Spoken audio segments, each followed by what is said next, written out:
Alright, this is just going to be a short video on some solar powered patio lights that I got. And I want to put them on my fence line on, I guess, the left hand side of my property here. And it's just to add a little bit of light because it's very dark in my backyard at night. And I don't want to use a plug-in system because I don't want cords all over the place, nor do I want to necessarily dig up a bunch of my yard to put in hardwired lighting. So I'm going to try out this solar powered system. It obviously comes with the solar panel, and it has a few different light modes like flashing or blinking. I've only run it as just standard light on all the time. I bought some screw-in hooks because the lanterns have like a little loop on the back of them.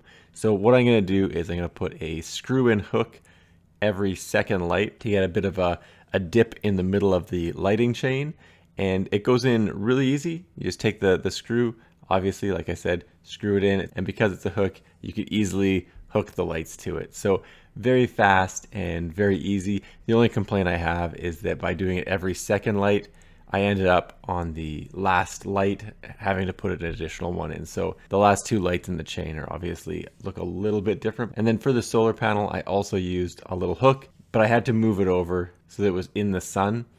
And because it's doubled up on the wiring, I took cable ties and then just cable tied all the wires together so they don't have like two separate cables hanging down and looking kind of stupid. And this is what it looks like. I wish the lights were just a little bit brighter. I thought it initially was because I didn't really charge them for the full day, but no, this is about as bright as they go, and they last for about 4 hours, 5 hours. I think the box says they last 8 hours. That's a bit of a stretch. Overall, I'm pretty happy with it. It gave the effect I want, a little bit of light in the backyard for a few hours, but definitely for what I wanted, it would be nice to be about 10% brighter. And for the money, which was about 50 bucks, it's pretty reasonable overall. Anyway, thanks for checking out my video. Don't forget to like and subscribe.